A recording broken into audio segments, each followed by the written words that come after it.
my heart! I didn't know you had a son. He was born soon after I left my husband by your royal command. But he does not even know of his father's existence.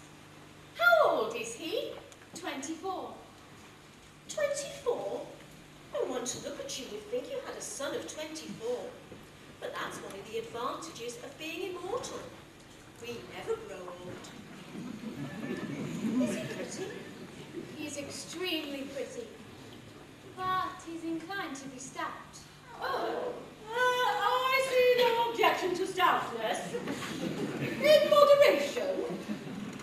And what is he? He's an Arcadian shepherd. And he loves Phyllis, a ward in Chancery. And there's Shepherd, and he half a fairy. He's a fairy down to the waist, but his legs are mortal. Dear me. I do not suppose that I'm any more curious than other people. But I confess that I should like to see a person who is a fairy down to the waist, but whose legs are mortal. Nothing easier, for here he comes.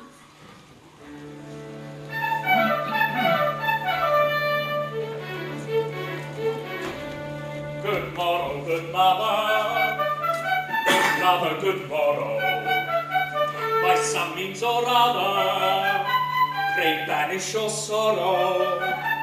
With joy beyond telling, my bosom is swelling, so join in a measure, expressive of pleasure. For I'm to be married today, today. Yes, I'm to be married today. Yes, he's to be married today, today. Yes, he's to be married today.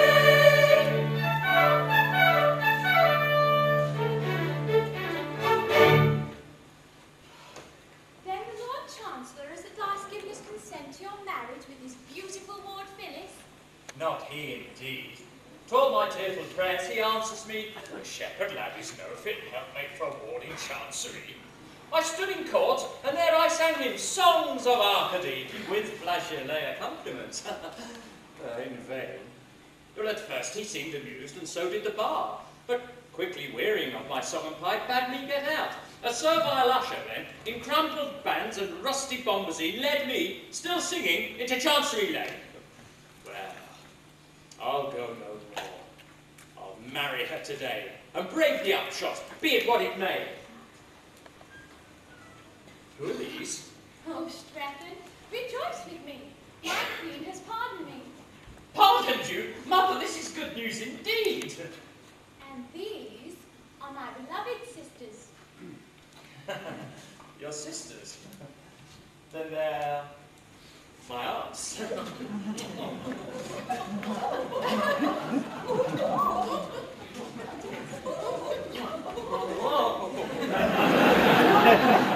pleasant piece of news will not rise on her wedding day.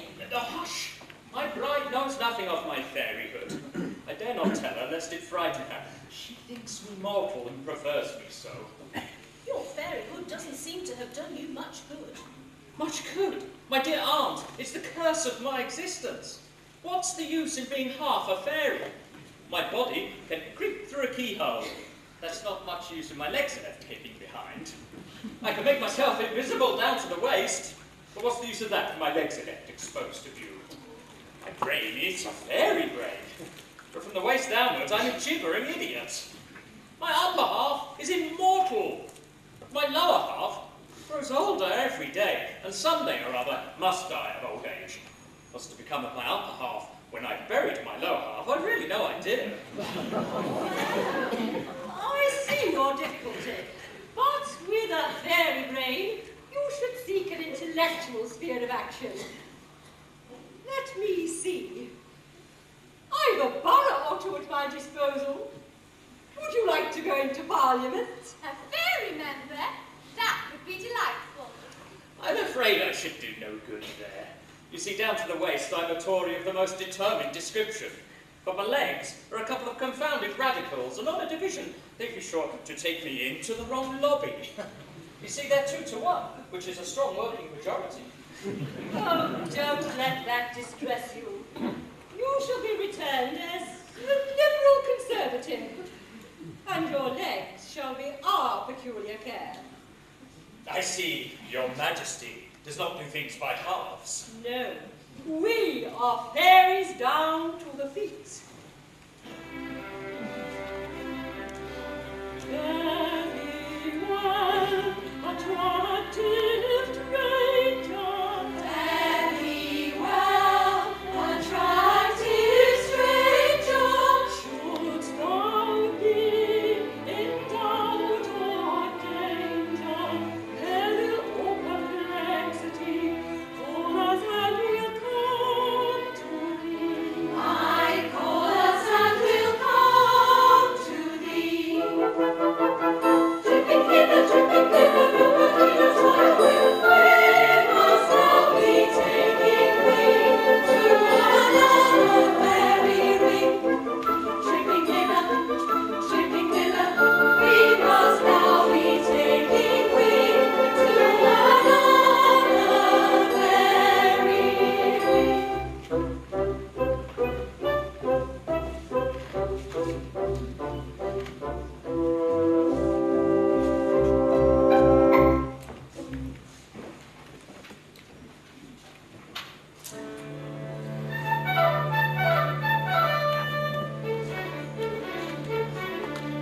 Good morrow, good lover, good morrow. I prithee discover, steal, purchase, or borrow some means of concealing the care or feeling and joining and leisure, expressing or pleasure, or we're to be married today. Yes, we're to be married today. Yes, we're to be married today. Yes, we're to be married today.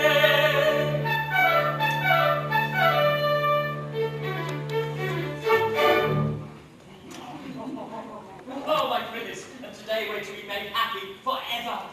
Well, we're to be married. It's the same thing. I suppose it is, but, oh, Strephon, I tremble at the step I take here. I believe it's penal servitude for life to marry a ward of court without the Lord Chancellor's consent. I shall be of age in 2 years. Don't you think you could wait 2 years? 2 years? Have you ever looked in the glass? No, never. Here, look at this, and see if you think it's rational to expect me to wait 2 years. Oh, no. You're quite right. It's asking too much. One must be reasonable. Besides, who knows what may happen in 2 years? You might fall in love with the Lord Chancellor himself in that time. Yes, he's a clean old gentleman. As it is, half the House of Peers are sighing at your feet. The House of Peers are certainly extremely attentive. Attentive? I should say they were. Why did 5 and 20 Liberal peers come down to shoot over your grass plot last autumn? Don't tell me it was the sparrows. And why did 5 and 20 Tory peers come to fish your pond? It could have been the goldfish. No. Delays are dangerous. If we're to be married, the sooner the better.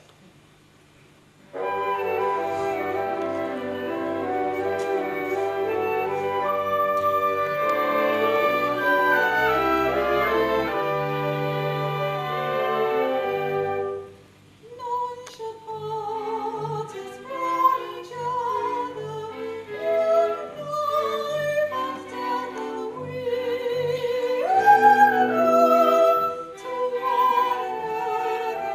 I to thee and thou to me, all in all to one another. I to thee and thou to me.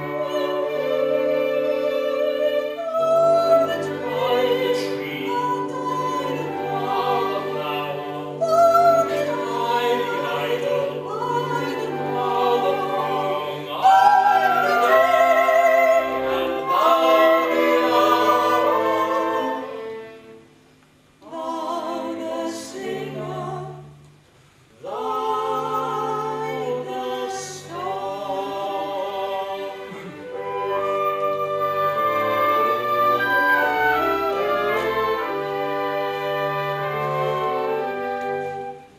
All in all, since that fond meeting, when in joy I woke to find mine the hearts within me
Sing, sing, tan, tan, ta, sing, sing.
no kind of fault or flaw, and I, my lords, embody the law.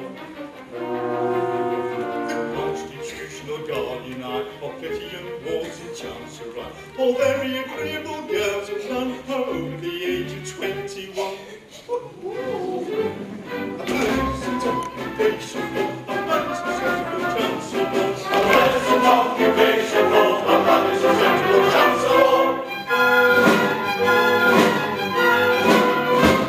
But though the compliment implied inflates me with legitimate pride, it nevertheless can't be denied that it has its inconvenient side. I'm not so old and I'm not so plain, and I'm quite prepared to marry again, with a fee that chose to pay the Lord if I fell in love with one of rewards. Which rather tries my temper for, I'm such a susceptible chancellor. Which rather tries his temper for, I'm such a susceptible chancellor. And everyone who'd marry a ward must come to me for my accord, and in my court I sit away, giving agreeable girls away. With one for him, and one for me, and one for you, and one for ye, and one for thou.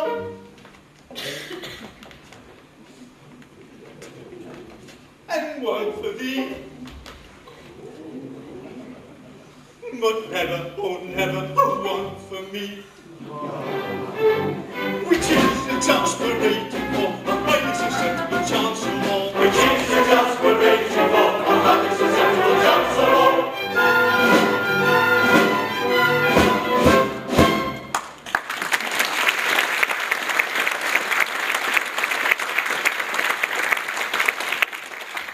And now, my lords, to the business of the day. And by all means.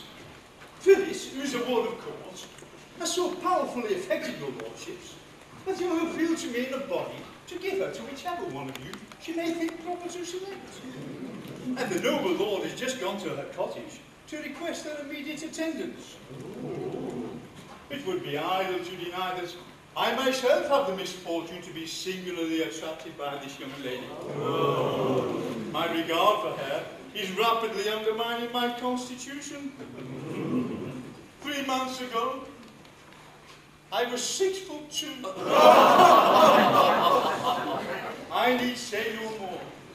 If I could reconcile it with my duty, I should unhesitatingly award it to myself. For I can conscientiously say that I know no man who is so well fitted to render her exceptionally happy.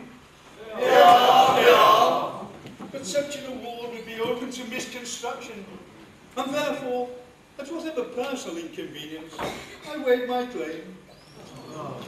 My lord, I desire on the part of this house to express its sincere sympathy with your lordship's most painful position. I thank your lordships. The feelings of a Lord Chancellor who is in love with a ward of court are not to be envied. What is his position?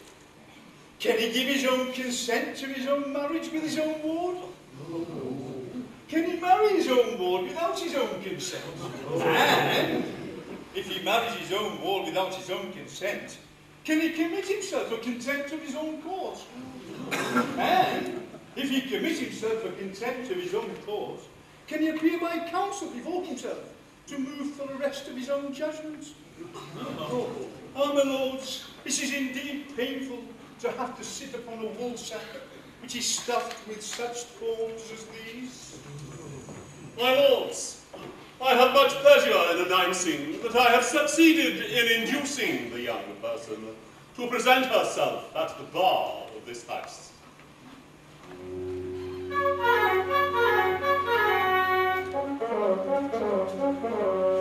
My well-loved lord and guardian dear, you summoned me and I am here. Oh, rapture, how beautiful, how gentle, how beautiful.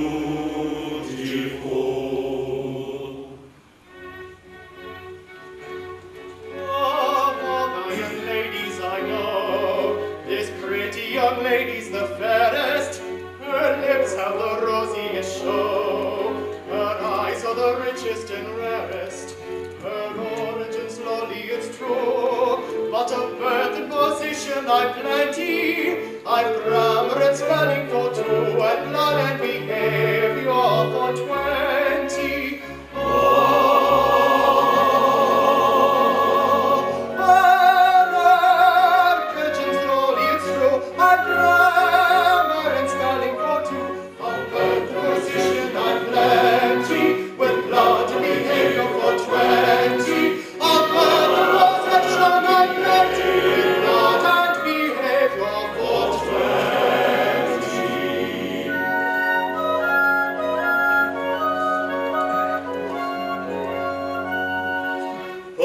Of the house of diverge on every conceivable motion. All questions of party are merged in a frenzy of love and devotion. If you ask us distinctly to say what party we claim to belong to, we reply without doubt or delay, it's the party we're singing this song to. If you ask us distinctly to say, we reply without doubt or delay, the party we claim to belong to is the party we are singing this song to. The party we claim to belong to, the party we are singing this song to.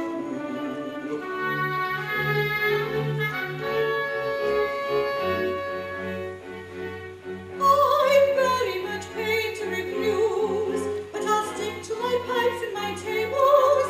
I can spell all the words that I use, and like the rats as bold as my neighbors. As for birth, I was born like the rest.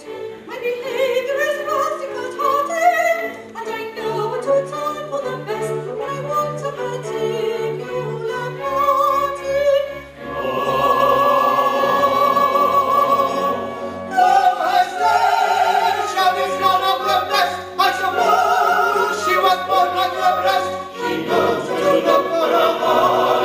When she wants a particular party, she knows where to look.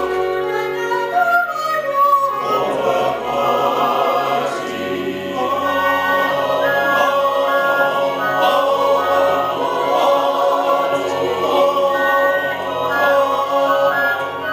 she knows where to look for her party.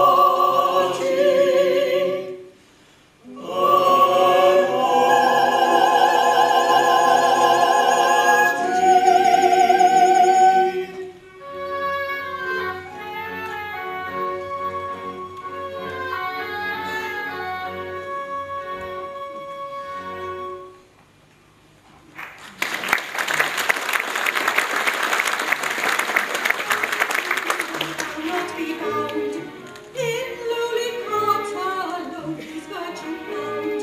Oh no, indeed my rank will never hurt you, but fear it is not destitute of virtue.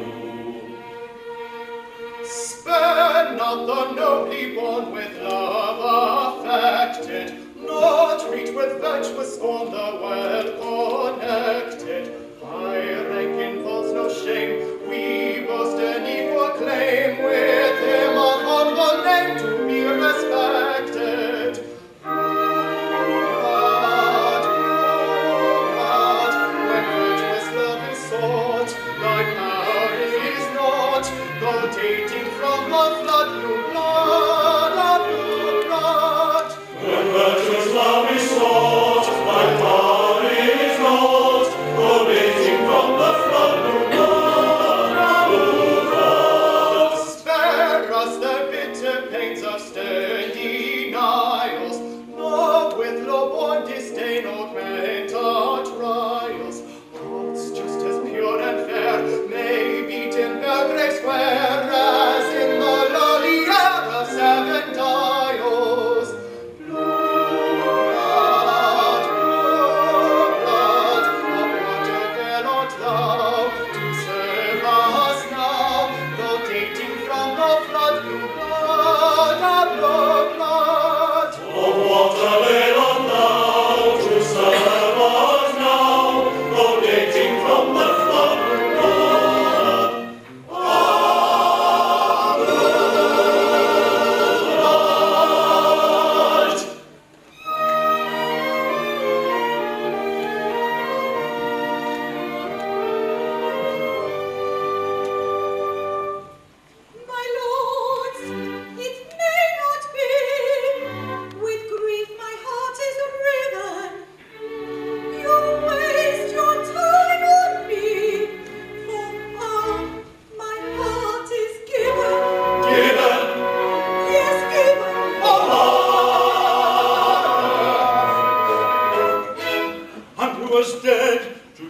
my displeasure, and thus defy all definite command.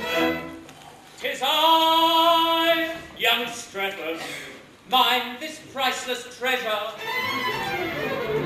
Against the world, I claim my darling's hand.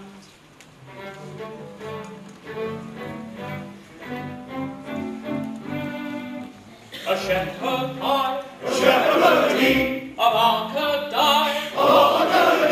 betrothed are we, I mean to be Espoused today, a shepherd he of Arcady, a shepherd he of Arcady, betrothed are they, I mean to be espoused today.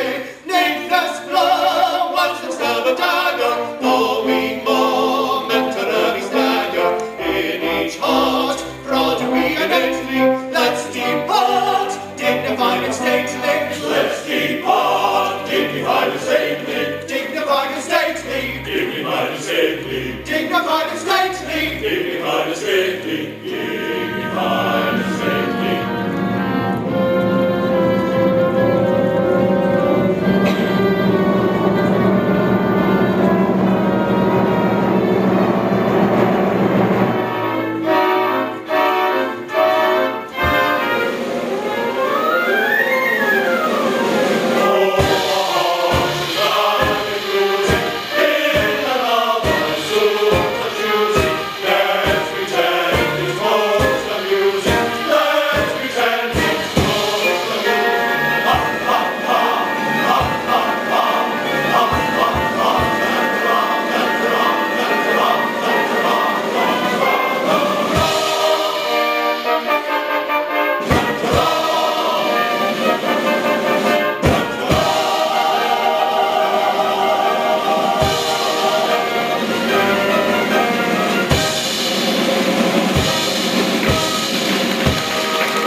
Lord, my lord, I know no courts of chancery. I go by nature's acts of parliament.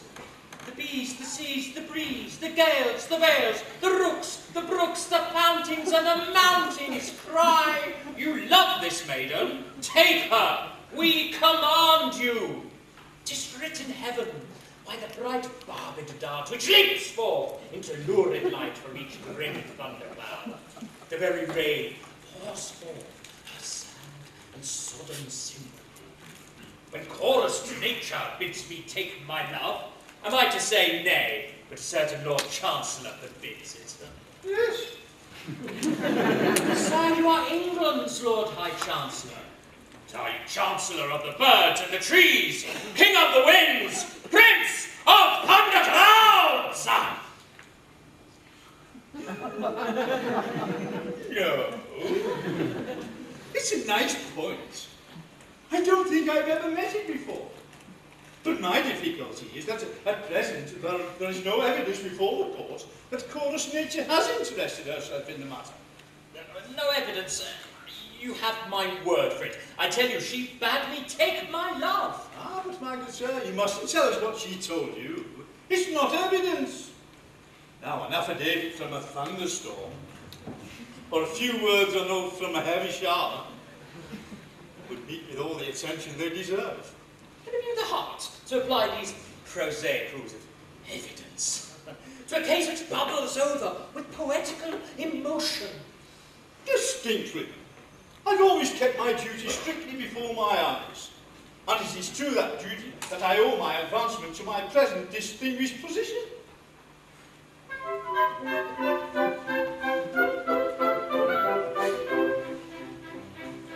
When I went to the bar as a very young man, said I to myself, said I'll work on a new and original plan, said I to myself, said I'll never assume that a rogue or a thief is a gentleman worthy implicit belief, because his attorney has sent me a brief, said I to myself, said I.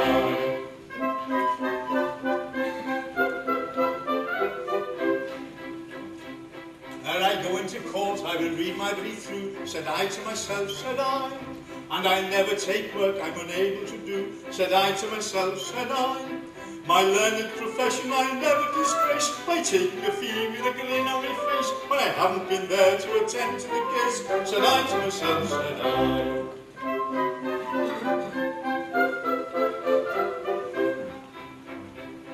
I never throw dust in a juryman's eyes, said I to myself, said I.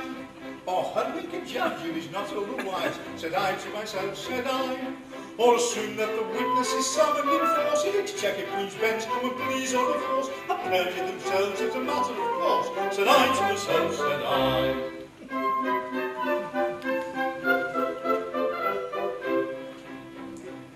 In other professions in which men engage, said I to myself, said I. The army, the navy, the church, and the stage, said I to myself, said I.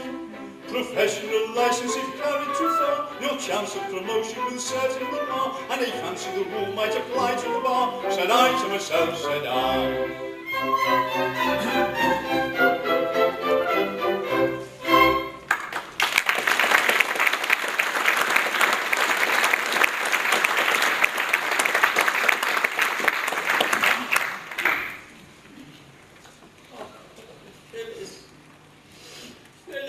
Taken from you, just as I was on the point of making you my own. Too much is just too much. My son in tears, and on his wedding day? Oh, my wedding day. Mother, weep with me. The law has interposed between us. The Lord Chancellor has separated us forever. The Lord Chancellor? Oh, if he did but know. If he did but know what? No matter. The Lord Chancellor has no power over you. Remember, you're half a fairy. You can defy him down to the waist. Yes, and from the waist downwards he can send me to prison for years. But what avail is it that my upper half is free, if my lower half is working out 7 years penal servitude? But take heart. Our Queen has promised you her special protection. I shall go to her and lay your peculiar case before her. Oh, my beloved mother. How can I ever repay the debt I owe you?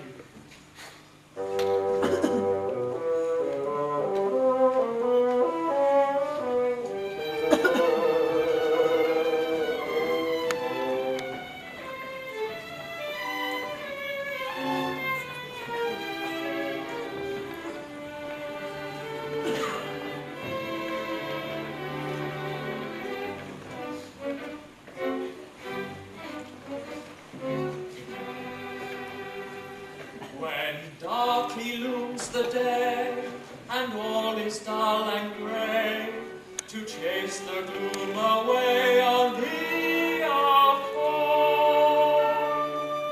What was that? I think I heard him say that on the rainy day, to while the time away on her he'd call. You think we heard him say that on a rainy day, to while the time away on her he called.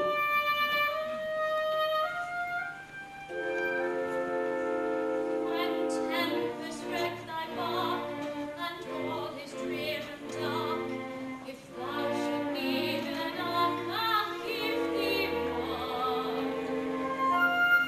What was that? I heard the mix remark, she'd beat him after dark, inside Victoria Park and give him one. She beat him after dawn, inside Victoria Park and give him one. prospects not so bad, my heart so sore and sad, will very soon be glad as summer's sun. Oh, when the sky is dark and tempest wreck my heart, if I should need an ox, you give me one. Ah, give one.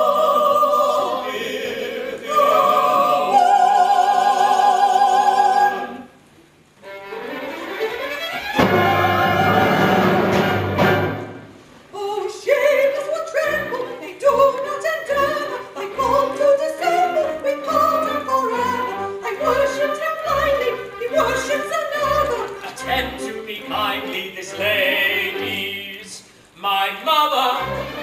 The lady is his what? His lady's my mother. The lady is what? She says she's his mother.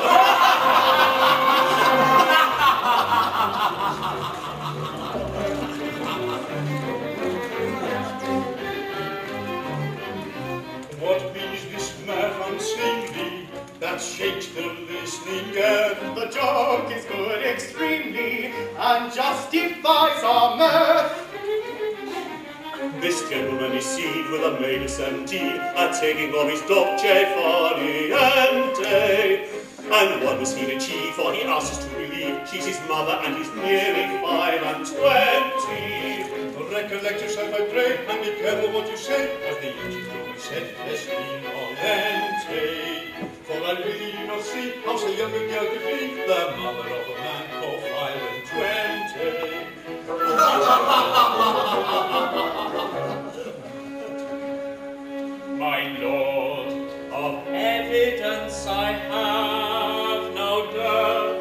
She has been my mother from my birth.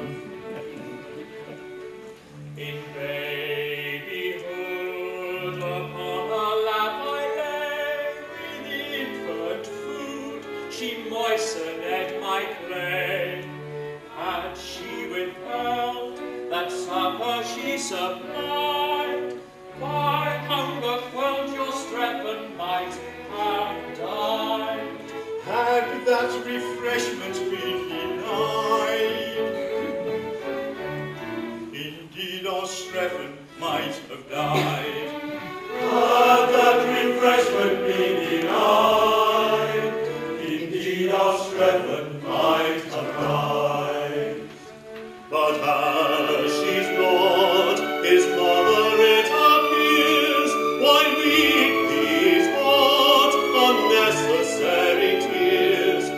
And by what law should we so joyously rejoice because our Strephon did not die? Or rather let us pipe our rhyme, because our Strephon did not die. That's very true, let's pipe our rhyme, because our Strephon did not die.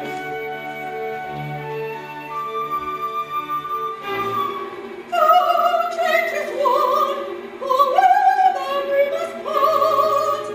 To one of you, my lords, I give my heart. Oh, rapture, Hear me, fearless, oh, rapture, ere you leave me. Not the word you did deceive me. Hear me,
Mighty protectress, hasten to my aid.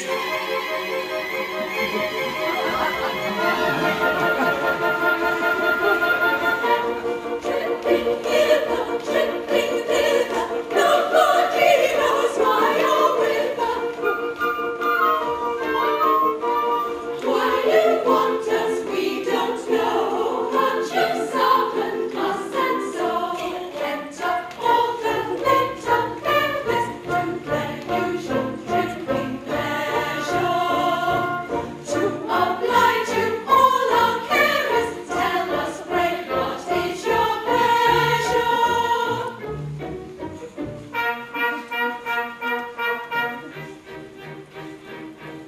The lady of my love has got me talking to another. Oh, while your shepherd is a rogue, I tell her very plainly that the lady is my mother. tally-diddle, toll-on-lay. She won't believe my statement and declares we must be parted because of the career of double dealing I have started. Thinking I had to run a piece of leaf broken-hearted. Tally-diddle, toll-on-lay. A cruel wants to separate two lovers from each other. Oh, why our shepherd's not a rogue? You do him an injustice, for the lady is his mother. Taradiddle, toll-on-lay. That fable perhaps we service turned as well as any other. I didn't see a face, but if they found one another. And she got 17, I don't believe it was another. Taradiddle, taradiddle, Toll-on-lay. I have often had a use of a thoroughbred excuse of a sudden, which is English for repente. But of all I ever heard, this is much the most absurd, for she's 17 and he is 5 and 20. She's 17 and he's only 5 and 20. Oh, boy, your shepherd is a rogue.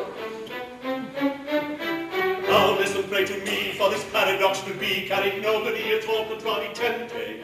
Her age upon the date of his birth was -8. If she's 17 and he is 5 and 20. She's 17 and he's only 5 and 20. She says she uses nothing, and not a bit of folly. Oh, boy, your shepherd is a rogue. Perhaps his brain is out and he's very melancholy. Taradiddle, toll-on-lay. I will not say a word that will be reckoned as injurious, but to find a mother younger than the son is very furious. And not to find a mother that is usually like a spurious. Taradiddle, toll-on-lay.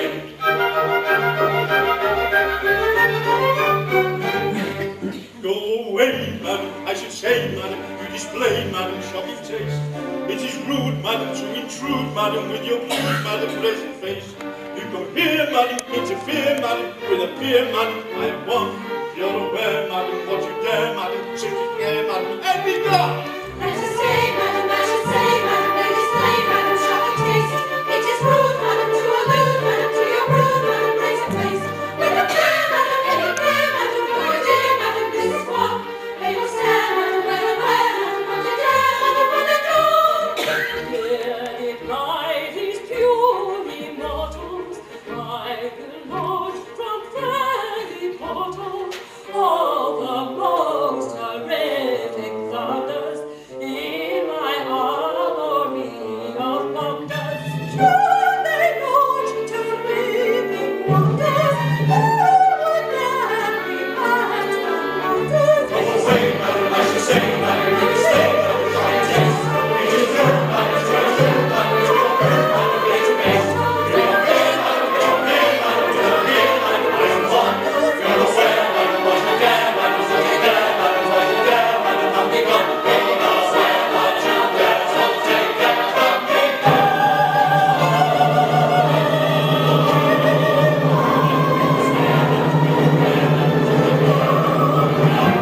You're aware, madam, what you dare, so take it, madam, I'm be gone. You're aware, what you dare, madam, so take it, madam, I'm be gone.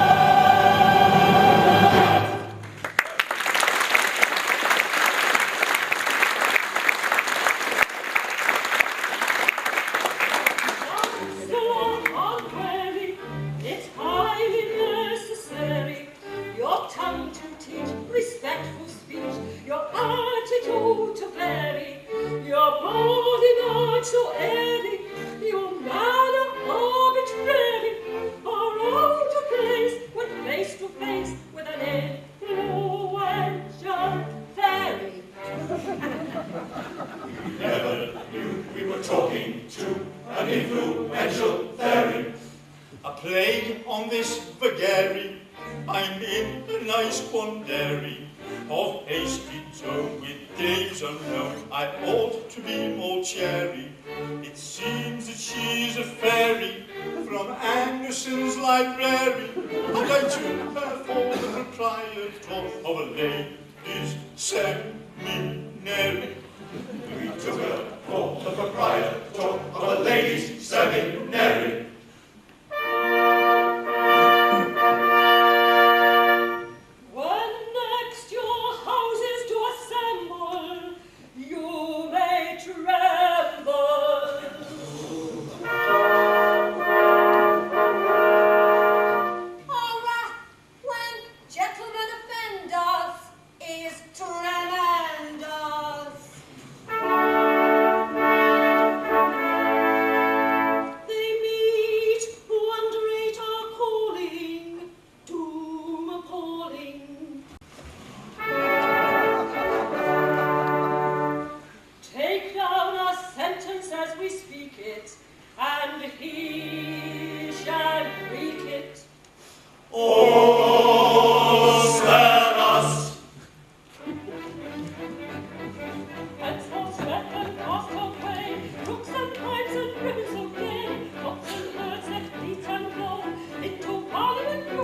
you.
night long a guard remains on sentry go to change monotony.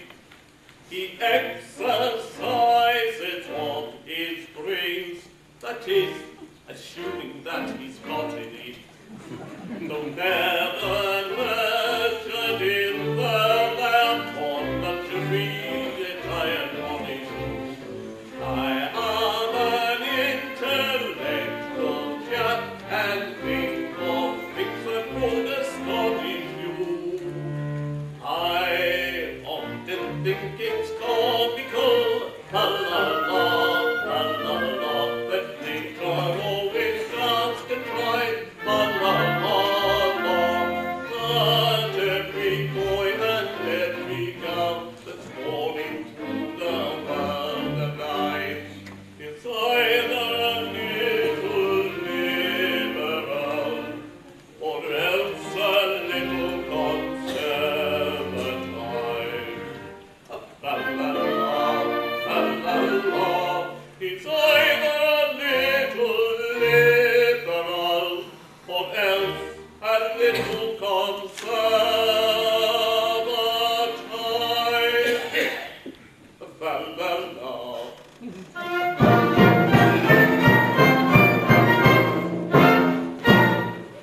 When in that house in peace divine, it gave but brain and cerebellum too.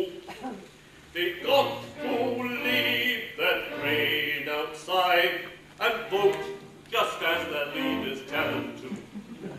But then the prospect of a lot of jolly pleasing no proximity, all thinking for themselves is what no man can teach with equanimity.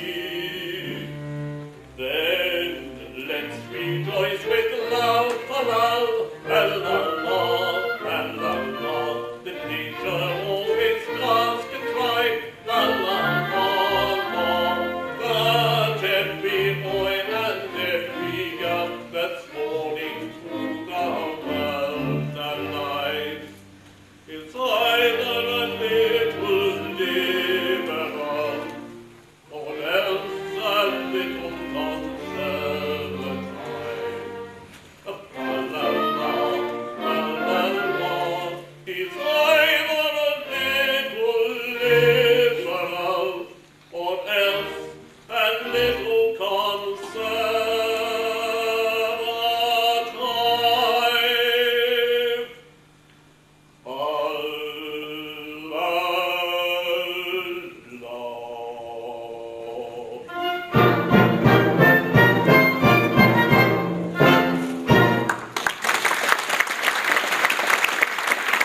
annoyed. Annoyed? I should think so. Why, this ridiculous protégé of yours is playing the deuce with everything. Tonight is the second reading of his bill to throw the peerage open to competitive examination. And he'll carry it too. Carry it? Of course he will. He's a parliamentary Pickford. He carries everything. Yes, if you please, that's our fault. The deuce it is. Yes, we influence the members and compel them to vote, just as he wishes them to. It's our system. It shortens the debates. Well, think of what it means. I don't mind so much for myself, but with a house of peers with no grandfathers worth mentioning, the country must go to the dogs. I suppose it must. I don't want to say a word against brains. I have a great respect for brains. Often wish I had some myself. But a house of peers composed exclusively of people of intellect wants to become of the House of Commons. I've never thought of that. This comes of women interfering in politics. It so happens that if there is an institution in Great Britain which is not susceptible of any improvement at all, it is the House of Peers.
It's truly a sign that don't serve those that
fairies, my dears. Don't go.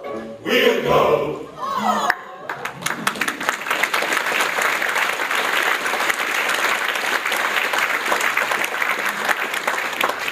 Oh, shame, shame upon you! Is this your fidelity to the laws you are bound to obey?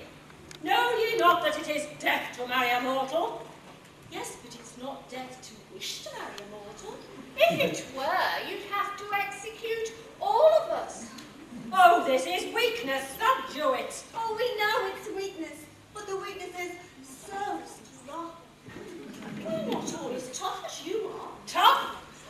Do you suppose that I'm insensible to the effect of manly beauty? Look at that man!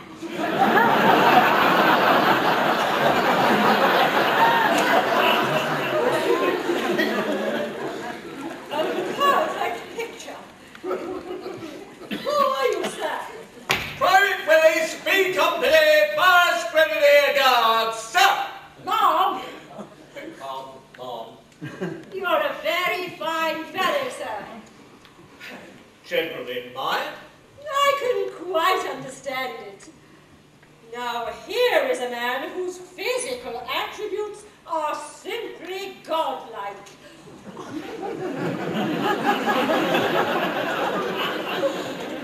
That man has a most extraordinary effect.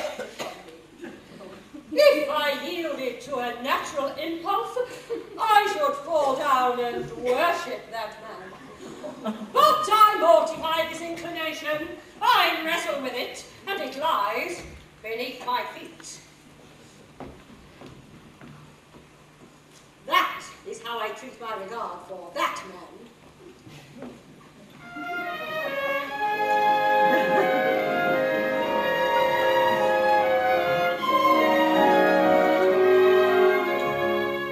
Oh, foolish prey, think you because his brave heart made my bosom falls, I disobey a fairy laws, because I fly in realms above, intend at sea to fall in love, resemble I the amorous dawn. Resemble I the amorous dawn. Oh, amorous dawn, type of perfidious mason, this heart of mine is soft of mine, although I dare not say so.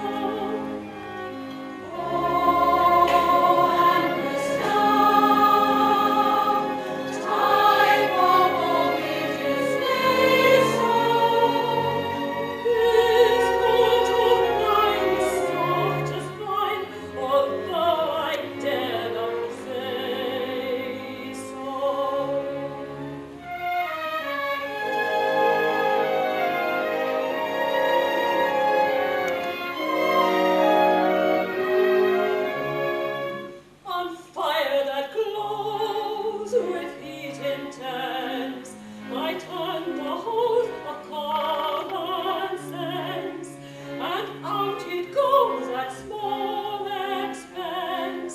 We must maintain a fairy law, that is the main on which to draw. In that we gain a contention. In that we gain a contention. Oh, contention,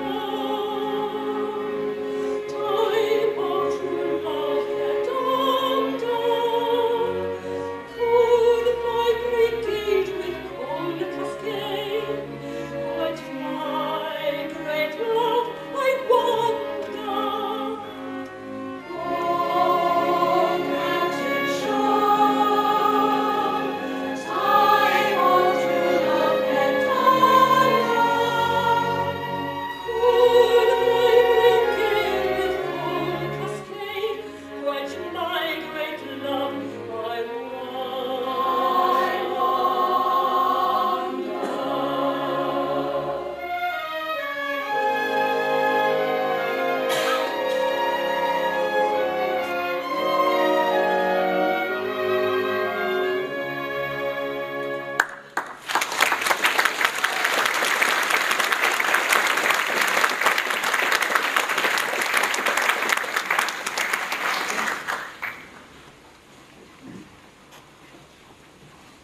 my darling. Phyllis, my own. Don't! Panday! But then I suppose you're the two noblemen I'm engaged. I am one of them. And I the other. Then, my darling. My own. Well, have you settled which it's to be? Not altogether. It's a difficult position. It would be hardly delicate to toss up. On the whole, we would rather leave it to you. How can it possibly concern me? You are both earls. You are both rich. And you are both plain. So we are. At least I am. No, so am I. No. Yes, indeed, very plain. There's Well, really, well, perhaps you are. Well, there's really nothing to choose between. Now, if one of you were prepared to forego his title and distribute his wealth amongst his Irish tenantry, why, then I should see a reason for accepting the other. Talala, are you prepared to make this sacrifice? No! Not even to oblige a lady? No, not even to oblige a lady. Then the only question is, which of us shall give way to the other? Perhaps, on the whole, she would be happy with me. I don't know, I may be wrong. No, I don't know that you are. I really believe that you would. But the awkward part of the thing is that if you rob me of the girl of my heart, we must fight, and one of us must die. It's a family tradition I have sworn to respect. And it's very difficult, for I have strong regard for you, George. My dear Thomas. You are very dear to me, George. We were boys together! At least I was. If I were to survive you, my existence would be hopelessly embittered. Then, my dear Thomas, you must not do it. I say it again and again. If it will have this effect upon you, you must not do it. No. If one of us is to destroy the other, let it be me. No! Ah, yes, by your boyish friendship I implore you. Well, be it so. But no, I cannot consent to an act which would crush you with unveiling remorse. But it would not do so. I should be very sad at first, who would not really. But it would wear off. I like you very much, but not perhaps as much as you like me. George, you're a noble fellow, but that telltale tear betrays you. No, George, you are very fond of me, and I cannot consent to give you a week's uneasiness on my account. But, dear Thomas, it would not last. Remember, you lead the House of Lords. On your demise, I shall take your place. Oh, Thomas, it would not last a day. Now, I do hope you're not going to bite over me, because it's really not worthwhile.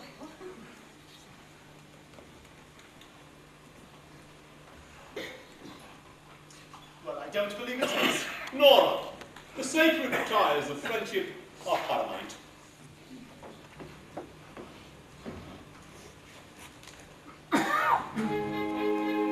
Oh, perhaps I may incur your claim. The things of you I would not do in friendship's name. And I may say I think the same, not even love should rank above to friends.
robs me of me rest.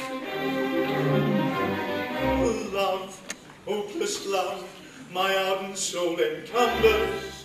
Love, nightmare-like, lies heavy on me chest, and weaves itself into my midnight slumbers.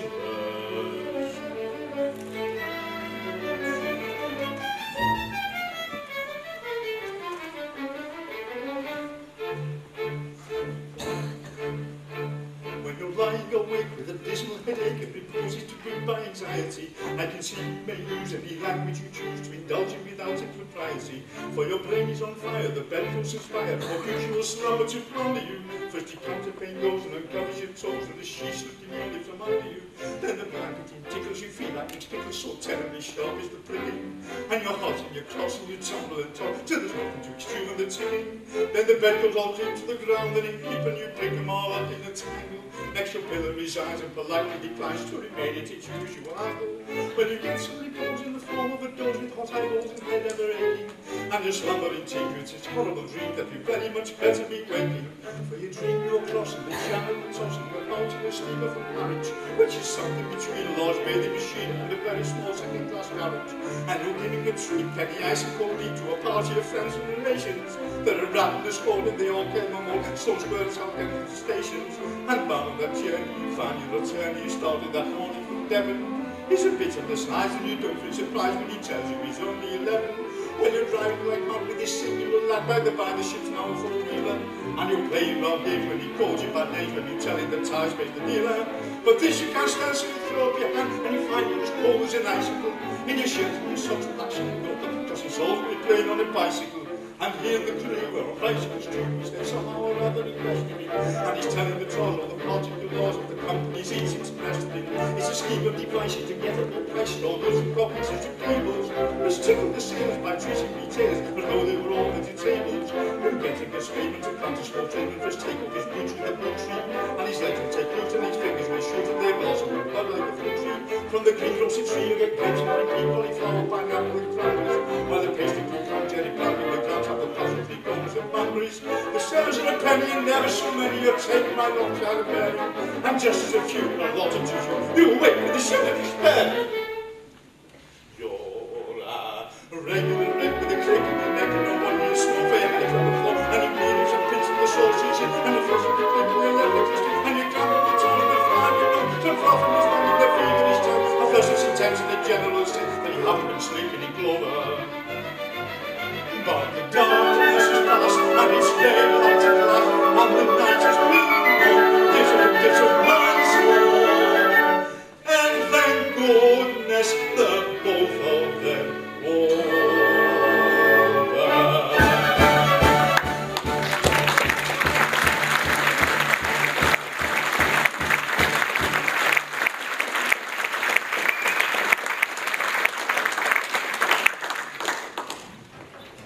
Distressed to see your lordship in this condition. My lords, it is seldom that a Lord Chancellor has reason to enter the position of another, but I'd rather be two girls, I'd rather be two lords engaged to Phyllis than any other half dozen noblemen upon the face of the globe. Yes, it's an enviable position when you're the only one. Oh yes, no doubt, most enviable. At the same time, seeing you thus, we naturally say to ourselves, this is very sad. His lordship is constitutionally as blithe as a bird. He trills upon the bench like a thing of song and gladness. His series of judgments in F-sharp minor, given andante in 6/8 time, are among the most remarkable effects ever produced in a court of chancery. He is perhaps the only living instance of a judge whose decrees have received the honour of a double encore. How can we bring ourselves to do that, which would deprive the Court of Chancery of one of its most attractive features? I feel the force of your remarks, but I'm here in two capacities. And they clash, my lords, they clash. I deeply grieve to say that in declining to entertain my last application to myself, I presume to address myself in terms which render it impossible for me ever to apply to myself again. most painful, see, my lords. Most painful. This is what it is to have two capacities. Let us be thankful that we are persons of no capacity whatever. Come, come. Remember, you are a very just and kindly old gentleman, and you need have no hesitation in approaching yourself, so that you do so respectfully and with a proper show of deference. Do you really think so? I do. Well, I will nerve myself to another effort, and if that fails, I resign myself to my fate.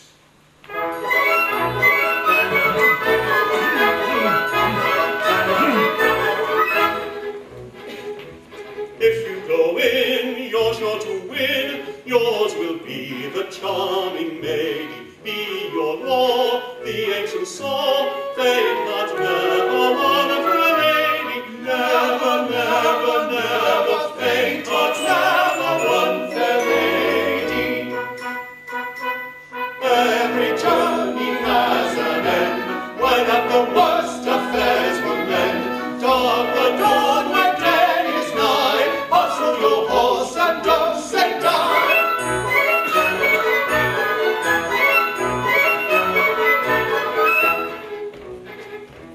He who sighs at such a price is not worth the murmur, lady. Be so kind to bear in mind fate had never won fair lady. Never, never, never fate had never won fair lady. Where the sun shines, make your hay. Where a whip is, there's a way. Hear the lion in his lair. None but the brave deserve the fair.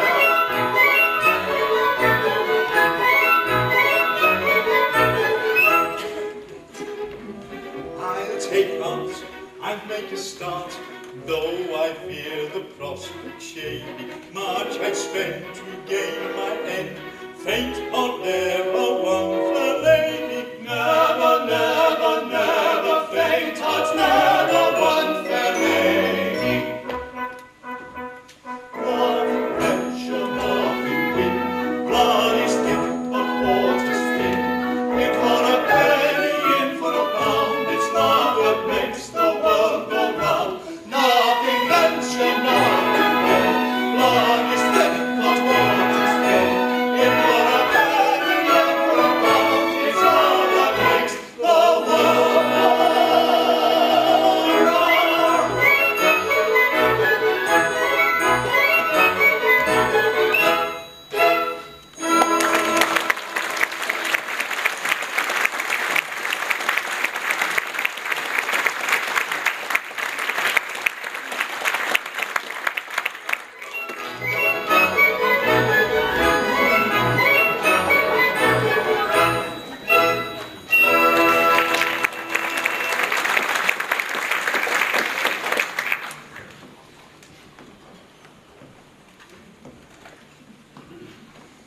I suppose one ought to enjoy oneself in Parliament when one needs both parties as I do.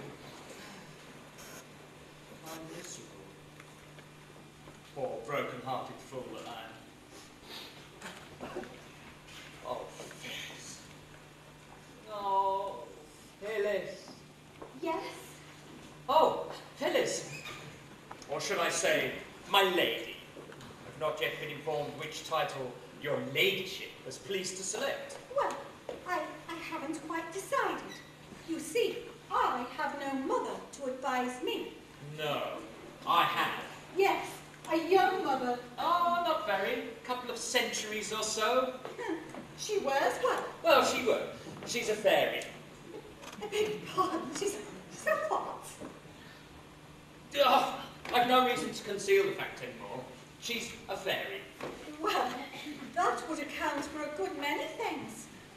Then I suppose you're a fairy. I'm half a fairy.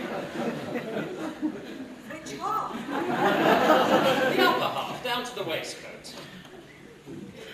Dear me, there's nothing to show it. Too bad. But why didn't you tell me about this before?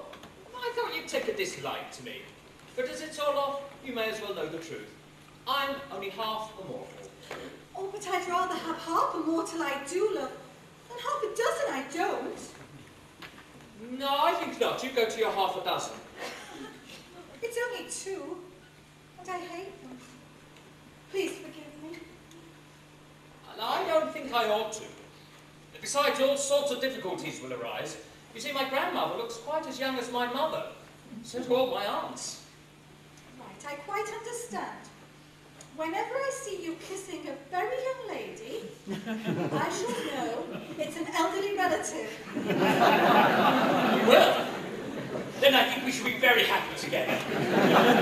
You won't wait long. No, we might change our minds. We'll get married first. And change our minds afterwards? That's the usual course.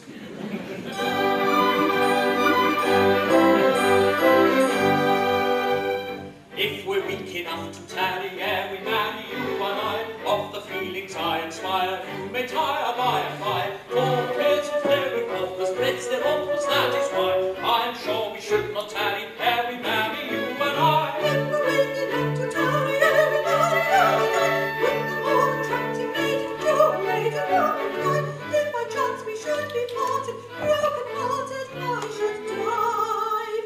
So I think we will not tarry ere we marry, you and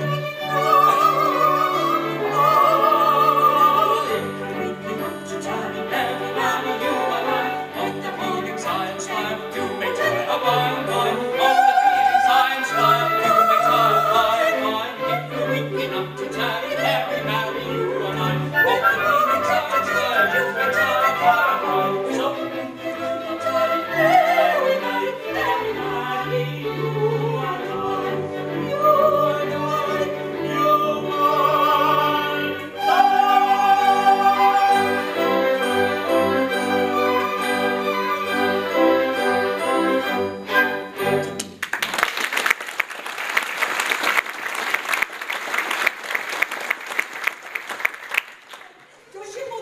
does your mother know? Is she aware of our engagement? She is, and thus she welcomes her daughter-in-law. Oh, she kisses just like other people. But the Lord Chancellor. Oh, I've forgotten him. Mother, none can resist your fairy eloquence. You will go timidly for us. No, no, impossible. But our happiness, our very lives depend on our obtaining his consent. Oh, madam, you cannot refuse to do this for us. You know not what you ask. The Lord Chancellor is my husband. Your husband? My husband and your father. Then our course is plain. On his discovering that Strephon is his son, all objection to our marriage will at once be dissolved. No, no, he must never know. He believes me to have died childless, and dearly as I love him, I am bound under penalty of death not to undeceive him. But see, he comes.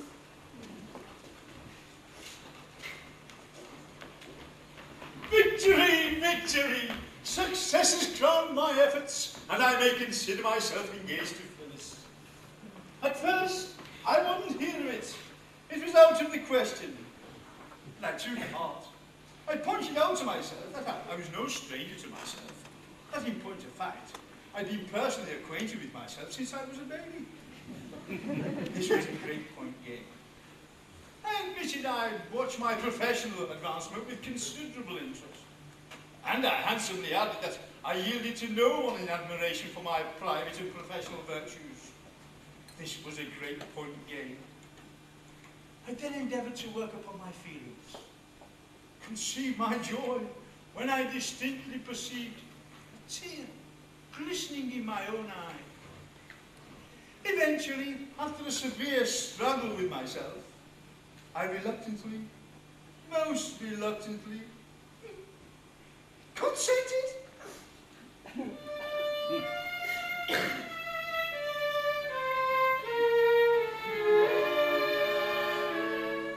My Lord, a suppliant at your feet I kneel.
bride. Thy bride? No, no. It shall be so. Those who would separate us woe betide. My tongue, my lips have spoken. I plead in vain. Art thou already broken? I break again. For him, for her, for thee, I yield my life. Behold, it may not be. I am thy wife.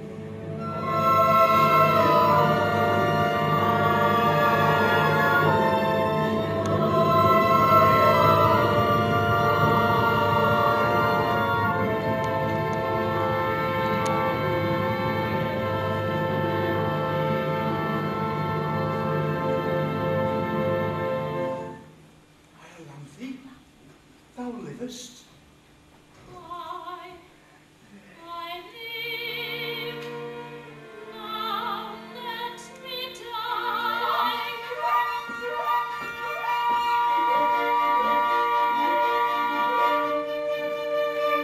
Once again thy vows are broken. Thou thyself thy limb hast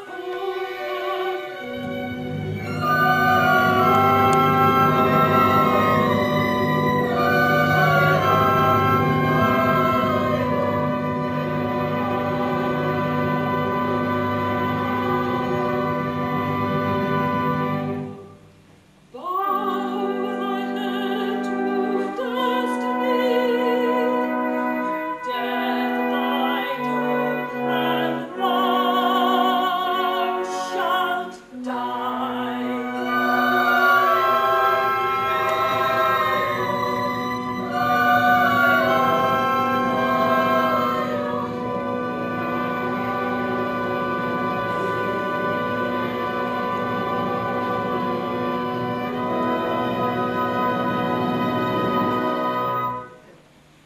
Hold! If Iolanthe must die, then so must we all. For as she has sinned, so have we. What? Yes, we're all fairy duchesses, marchionesses, countesses, viscountesses, and baronesses. It's our fault. They couldn't help themselves. It seems they have helped themselves. And pretty freely too. You have all incurred death. But I can't slaughter the whole company. And yet, the law is clear.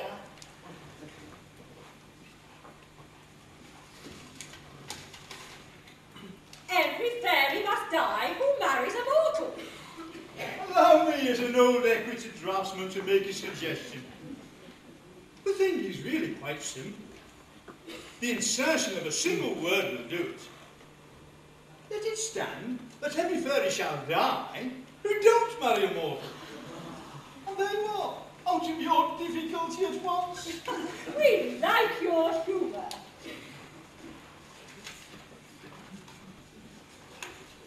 Very well. Private Willie.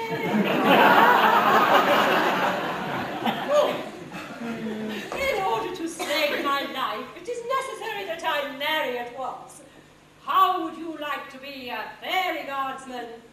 Well, ma'am, I don't think much of the British soldier who won't ill-convenience himself to rescue a female in distress. You are a brave fellow. You're a fairy from this moment.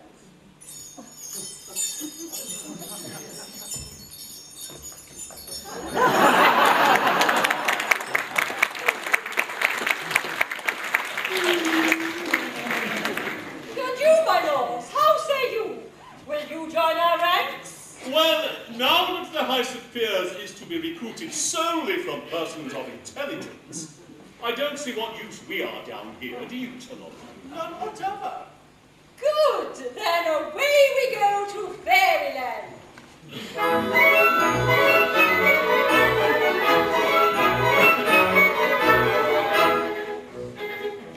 Soon as we may, on underway, we commence our journey airy. Happy are we, as you can see, everyone is now a merry.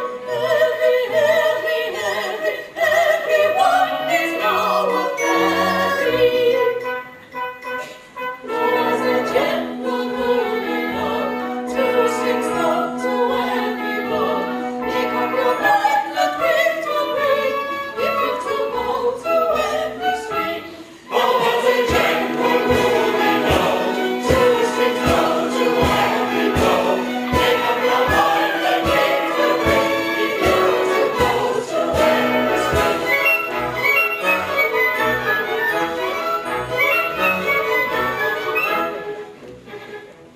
Up in the sky, ever so high, pleasures come in endless series. We will arrange happy exchange, house of peace or house of peers. Peeries, peeries, peeries, house of peers for house of peers.